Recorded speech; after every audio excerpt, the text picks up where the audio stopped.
changer, home run. I've read a few other sports analogies when it comes to talking about some of the provisions that were included in the recently passed state budget. So joining me for today's podcast is a repeat guest of the show. It is Luke Bernstein. He is the president and CEO of the Pennsylvania Chamber of Business and Industry.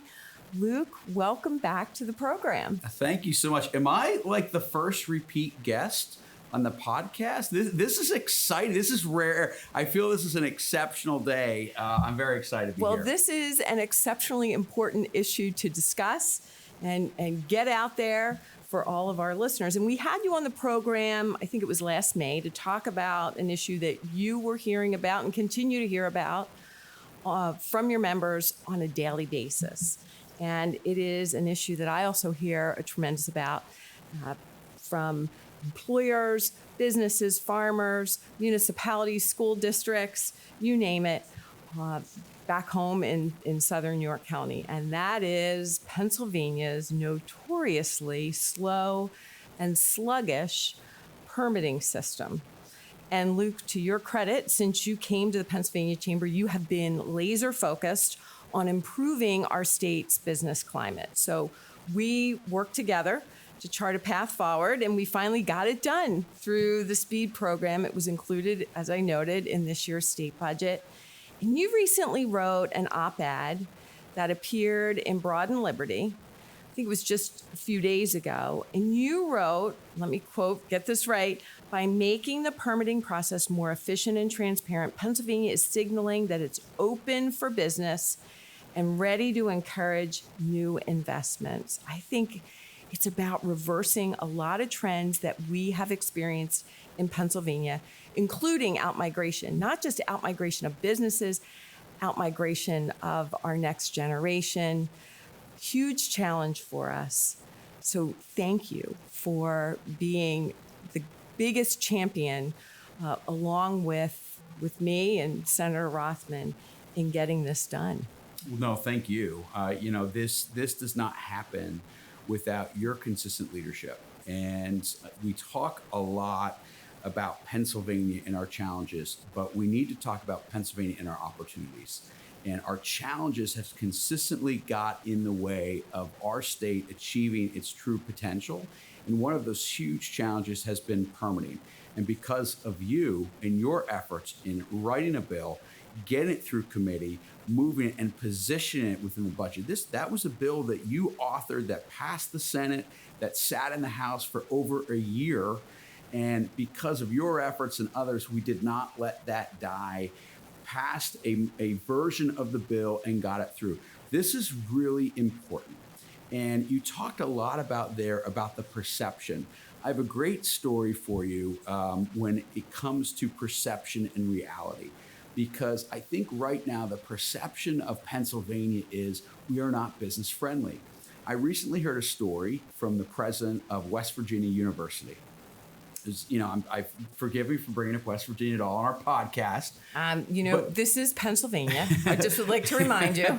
But he told me this story that put so much in context and perception reality. He said he was previously the president of Colorado, Ohio State, Brown, Vanderbilt, Ohio State, and now West Virginia again. And he said when he was at Brown, he got a call from U.S. News and World Report, and they said they started ranking law schools again, and they want to congratulate Brown on being in the top 10 ranked law schools in the country. Quite an accomplishment. And he called them back and he said, I am very sad to tell you this, but Brown does not have a law school. And it just goes to show that the perception is not always the case in reality. But in Pennsylvania, the perception is it is very difficult to get a permit. And the reality has been, it has been very difficult to get a permit. And so we have two challenges. Number one, we need to change the perception, but you can't do that without changing, in this case, the reality. So what you've done in moving forward this bill, it's starting to break down those barriers and allowing permitting to move forward in a more effective manner so Pennsylvania can become more competitive as we move into the future. I love that. You know, we can measure all sorts of things on how we do as a state. We can compare ourselves to other states, our GDP, our budget situation, including our tax climate. One of my colleagues said that the best measuring stick that we can use is the number of congressional seats that we have following the census that occurs every 10 years.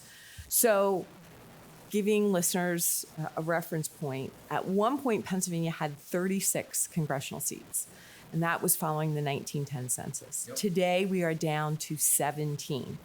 Two states that we always love to compare ourselves to, Texas and Florida. So how do we stack up? So following the 1910 census, Texas had 18 congressional seats. Florida had 4. Today, Texas has 38, and Florida has 28 congressional seats. Now, I would like to believe it had to do something with beautiful weather and the advent of air conditioning, right?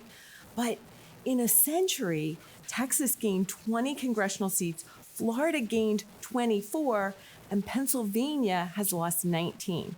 So our challenges didn't occur overnight. So how we're going to get out of those challenges aren't going to happen overnight. It's not going to be instantaneous, as much as we would all like to.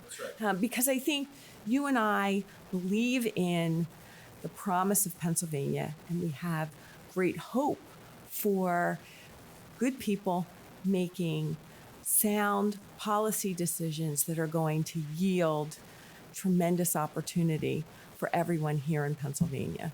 You're exactly right. And I think I go back to something you just said. This, unfortunately, will not happen overnight. And so when I look at it, and we talk about that promise of Pennsylvania. There is, when you take Pennsylvania, all of the things that you can change to make Pennsylvania better, it's really policy, our own policy, that's holding us back.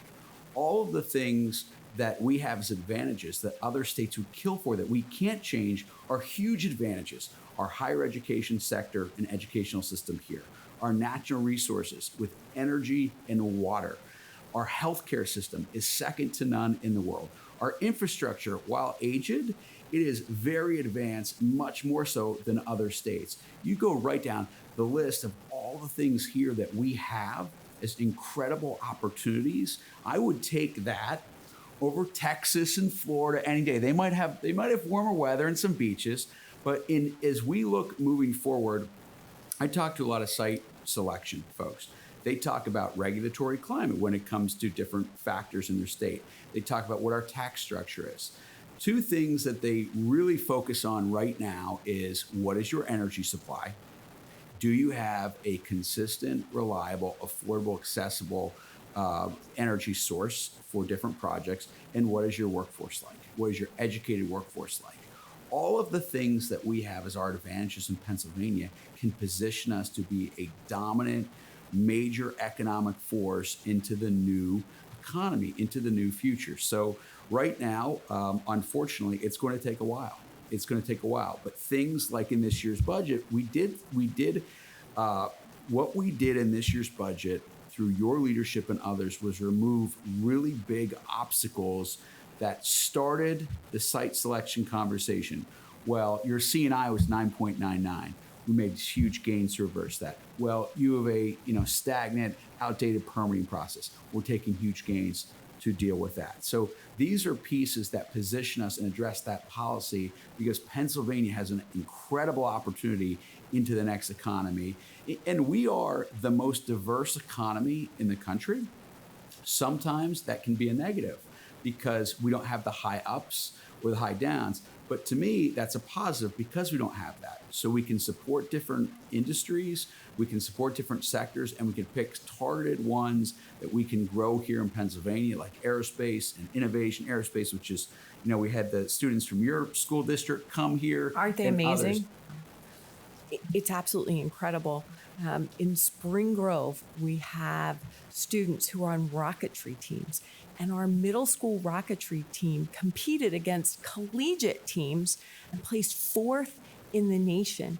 Talk about an incredible talent pool that you would have coming here to Pennsylvania. So right here, you talk about the future and how important satellites and aerospace.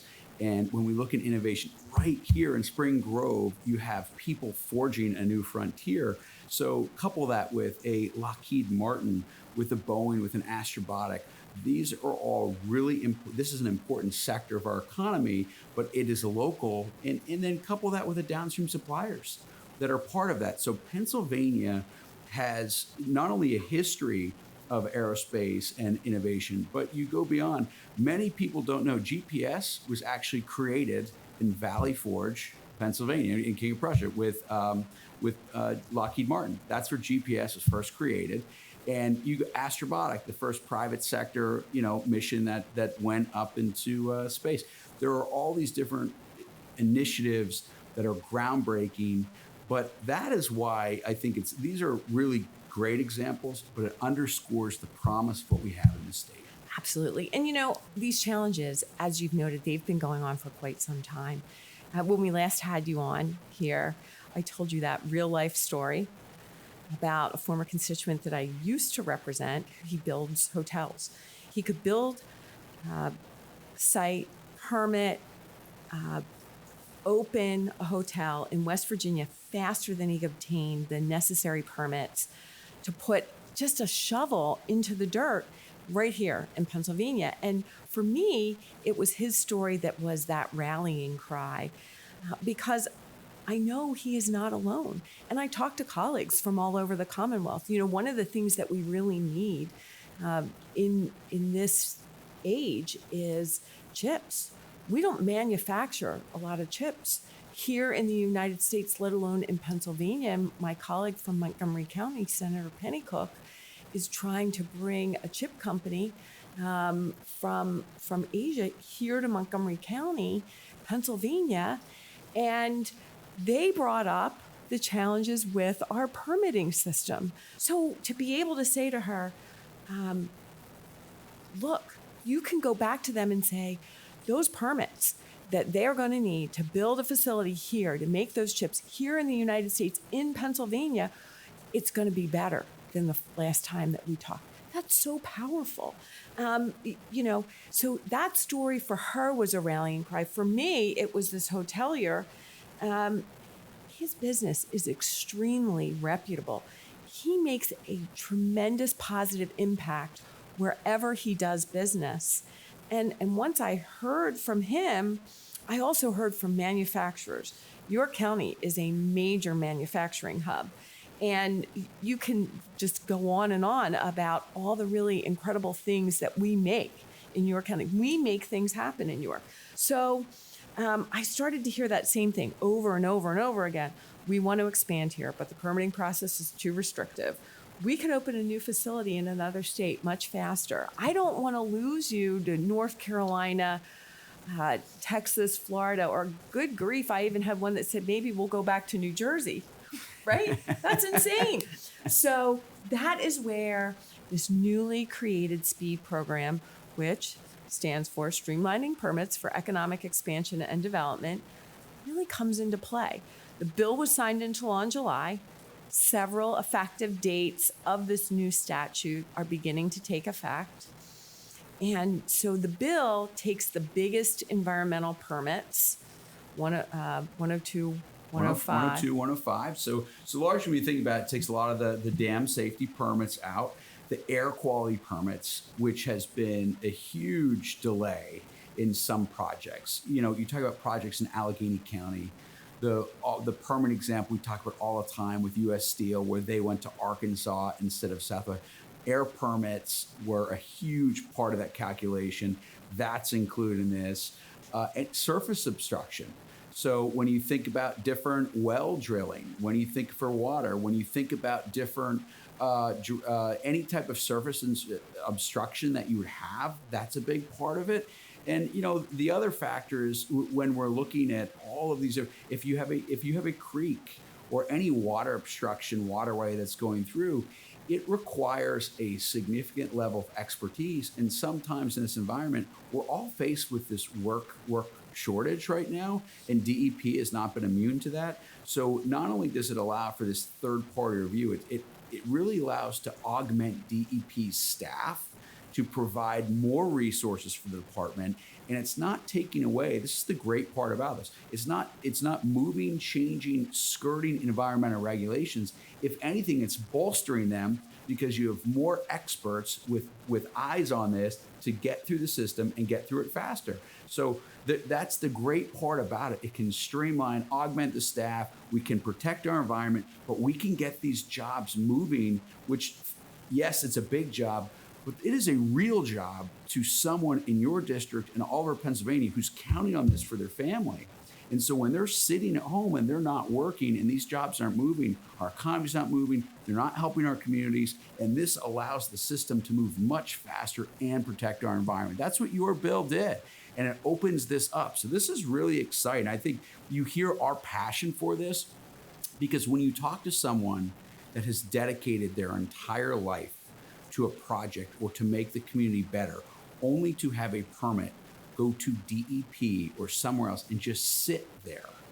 And sometimes it's not even their fault. It could be the technology. It could be they just have so many applications sitting there in paper form. This now opens up so much more transparency. It opens up a new platform and system. So hopefully we can build on this success and really solve the problem that we've been plagued with for so long here in the state. And it's DEP and it's our county conservation districts Yep. because they're two of the biggest complaints that I hear about when it comes to permitting delays and roadblocks. And, always try and make analogies for people to understand. I think you explained it so well, but I usually equate it to a similar process that you would need a U.S. passport from the Department of State in a timely fashion. So you can either go through that normal process, which can take quite a while, or you can pay to have your passport application expedited. So we're giving that option of an expedited passport, in this case, an expedited permit, to those permit applicants. And it's fully paid for by the private sector. So if you're the applicant, you would actually have to pay for it. So really what it does is it moves everyone forward. So if you're paying to have someone do a third-party review, that takes it out of the DEP ranks. You have the third-party review. So if you didn't pay for that and you applied and you weren't asking for the expedited review, you get an expedited review because now one permit that might have been ahead of yours or even on a list goes elsewhere to be reviewed. So it actually moves the whole process faster.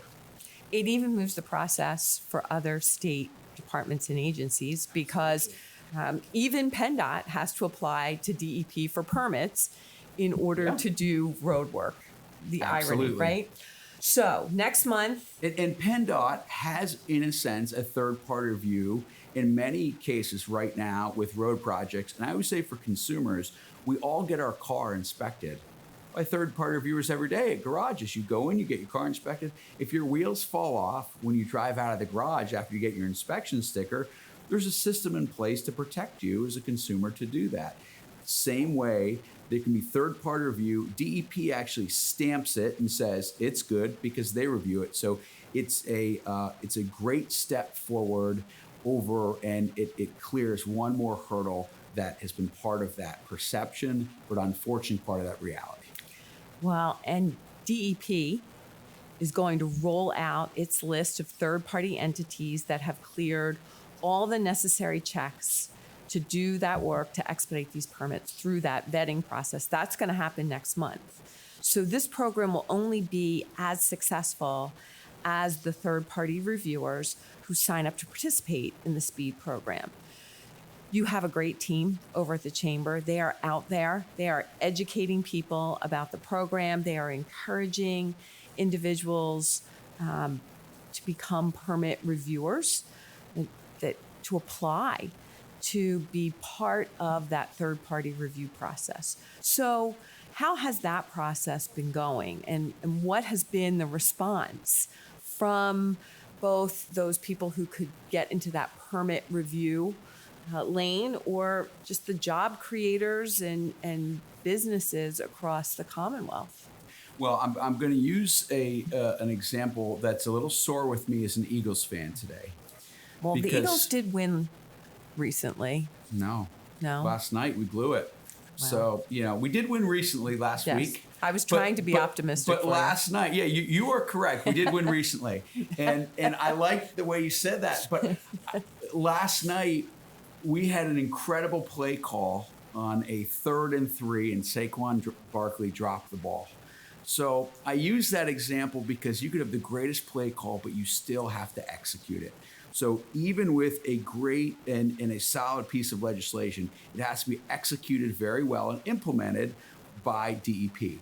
So to your question, we have been engaging with DEP. They are currently working through all the different parameters to implement this law. There has been, I think, great excitement from third-party reviewers to get involved in the system because it moves their projects and other projects faster too when you think about it. So if you're an engineering firm, you're working on a multitude of projects. So you want these projects to move faster. You have a vested interest in doing a really good job because if you don't do a really good job, DEP is not going to pick you next time.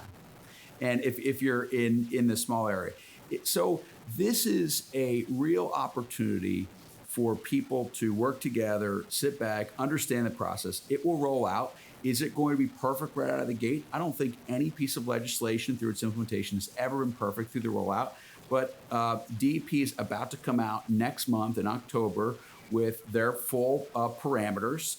So when that happens, everyone, us, others, will take a look at that. We had DEP into our office last week with almost 150, 200 people, in total that were just listening for an update, just saying, hey, here it comes. Here's some of the timelines. Here's what you should be thinking through. And so when they come out with all the parameters, I think you're going to see great interest into the program. I think you're going to have a lot of private sector companies say, we want to be part of the solution to help fix this. And so it's exciting. I think you'll have a lot of people ready to go. That's fantastic. And then in a few short months, after we get that third-party review system in place, the online tracking system is going to go live for all of the permits. So applicants will be able to track their permit from start to finish. I think when the acting secretary was before the Appropriations Committee, she referred to it as the TurboTax method of tracking. Whatever your analogy, whether it's TurboTax or DoorDash or Uber Eats or Amazon, it's going to be transparent. It's going to be monitored from start to finish. So providing that date certain plus enhanced transparency in what has been known in the past as sluggish, opaque, that process, I guess we could borrow your phrase and say it will be a game changer. It will. This is, sunlight is the greatest disinfectant. Transparency, when you can see things clearly, it puts everything into a sharper lens and focus where you can actually see and track things. I talk about my example is if I order pizza and I order it from DoorDash or Uber Eats, wherever we talk about up here, I can track that from who's making it, when it leaves the pizza shop to when it gets to my front door. And on a Sunday, our family growing up, we had a family motto, when in doubt, eat. So I'm ready for that pizza to get there. I want that pizza to get there. But imagine if you had that permit and there were livelihoods waiting on the other end of that. This allows companies to track their permit from real process. If I can track a $15 pizza order, I should be able to track a $15 million permit in Pennsylvania. And so that's the exciting part about this. The system at DEP has not been changed, the technological platform, since the 90s. This is an incredible opportunity to put a new platform in place, to have more transparency as part of the process. And let's be honest, think about our technology movement. That was the invention of the internet. Things have evolved. This is an opportunity for us to really, I think, improve the way we do things, come into the 21st century. But it's exciting. It's really easy to go back and say things stunk and it wasn't the right way. It's much more, I think, productive to look and say, how can we make this better? Your bill did that. It would have been really easy to sit back and say, yeah, we're going to throw up our hands. Pennsylvania's going to be here in 100 years. we can't give up. We've got to make the state more competitive. And I think we have all the tools to do it. Things like this are a game changer in how we can make the state more competitive. I couldn't agree with you more. And I have said this on multiple occasions. Governor is not going to be the governor forever. Legislators like myself who are here today, we're not going to be here forever. But if we can permanently fix this process, Pennsylvania can be forever competitive and successful. And I think that's what we all want. When you would borrow something as a kid, when I would borrow something as a kid, my mother would say, you return it in better condition than you got it. And so I think that's one of the things that we need to do as legislators and as leaders. Isn't that often lost in today's society? I remember when I was a kid, similar to you, if I would borrow a car, even my parents, which wasn't often because they were pretty tight. I was the youngest of four. If anyone was not getting a car, it was the youngest of four. But when I returned that car, if it was not clean, if it did not have a full tank of gas, when I didn't have a lot of money, I heard about it from my parents. That's not how you treat something. And when you are put in a role like yours, it is so refreshing to hear you say the importance of how we can make this place better so when the next generation takes that baton. It's the same way I feel. We have, when I come into my office every day, there's a number one on the whiteboard. How do we make Pennsylvania the most competitive state in the country to do business? And that's what we're focused on. And it's an important thing for us because it's not about a whiteboard. It's not about you. It's not about me. It's how we can create better opportunities than we had. So we don't have this outward migration, circling back to that. We keep people here. It's a good place that people want to be here. Absolutely. And raise their families. I agree, which is the perfect segue because this was not the only win for job creators and employees in Pennsylvania. There were also a few other wins. Can you walk us through some of the other victories in the budget? Sure. The big one is, again, people hear permanent. You don't think it's that sexy, but it leads to a lot of jobs. It leads to real economic opportunities. Another one is on the tax structure. Pennsylvania ranked 49th out of 50 in terms of our corporate net income tax. The only state that was worse than us was New Jersey. 4 states don't have a C&I at all, Texas being one. You talked about Ohio. So we're competing in this environment against everyone. Another real outlier for us was the net operating losses. So of the 44 states that don't have a C&I, obviously don't have net operating losses where if they make or invest money and they have losses for a number of years, they can't write those losses off of future gains at a certain point. So what I mean when I say that is the federal government allows you to write off 80% of those losses forever for a business through the federal tax structure. There are many states that are completely uncapped. So more than 20 are completely uncapped. There are 18 states that allow you to go to the federal threshold of 80. There are 2 states that are underneath that threshold. New Hampshire, which actually lets you go to 10 million. So you'd have to be a really large company or corporation to have a $10 million tax obligation to write it off. And then what I would say, who is dead last, Pennsylvania, which caps net operating losses at 40%. Really simply, if you invested $1 million into your business and you're growing here, you put a new place, you could then, that would be capped because you'd lose money the first couple of years. So if you lost $1 million, you could only write off $400,000 against future earnings. It was a giant stop sign to new companies, startups, or existing companies that were thinking, do I expand here or North Carolina, here or Georgia, here or Ohio? So what this bill did through your support, and the author of this bill was State Senator Greg Rothman, colleague of yours, it increased the net operating losses. Now, it doesn't go backwards, but it does go forward from 40 to 80% over 4 years. And what it does is it's a signal. We talked about aerospace earlier. If I'm an aerospace company and I'm going to invest $1 billion in my next project, will I do it in Pennsylvania with permitting? That's a challenge, where I can only write off up to 40% of my losses. Or will I do it where there's no C&I in Ohio, where you don't have that problem? Will I do it in North Carolina, where the C&I is 2.25, and I could write off more. In New Jersey, when you have an unlimited C&I or unlimited NOL cap, it's a different tax structure. So what we've done is we've eliminated that huge burden so we can say to these companies, and it's not only just for large, it's for every company that's a C&I taxpayer. People think C&I, these are huge, these C Corps are huge companies. 70%, more than 70% of companies in Pennsylvania that are C Corps have 20 or fewer employees.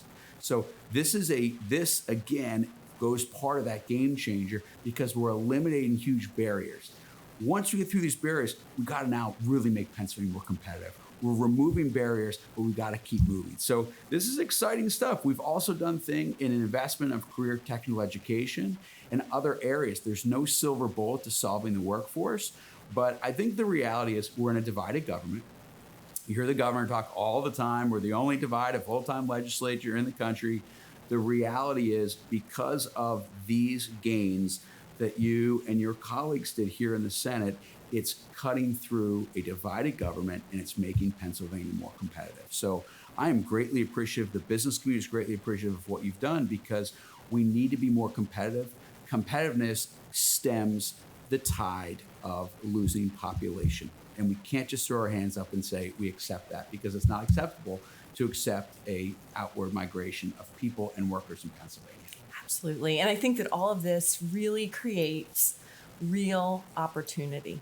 So we have a workforce, as you noted, second to none. We have an abundance of low-cost energy generated right here, world-class educational institutions, and now we have several reforms that are going into motion that are going to cut that red tape that hampers job growth and innovation.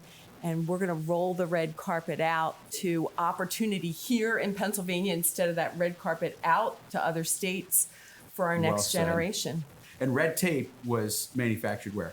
Manufactured in York, Pennsylvania. And so we're generally in favor of increasing manufacturing all over, but increasing more red tape manufacturing is not the type of reforms and regulatory environment we want in Pennsylvania. Absolutely. So that's what we've got to get. We've got to cut to the core of that. No doubt. So the pieces are in place.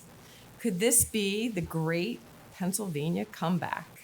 Time's going to tell. I hope so. And you said this really effectively earlier. This is not going to happen overnight. And that is very true. And so there is no magic bullet in anything we do. There's no magic bullet to the permitting structure that we have. There's no magic bullet to our tax reform. There's no magic bullet for workforce. It has to be a long-term strategic vision, and I'm hopeful that this is the start of what can really turn Pennsylvania around.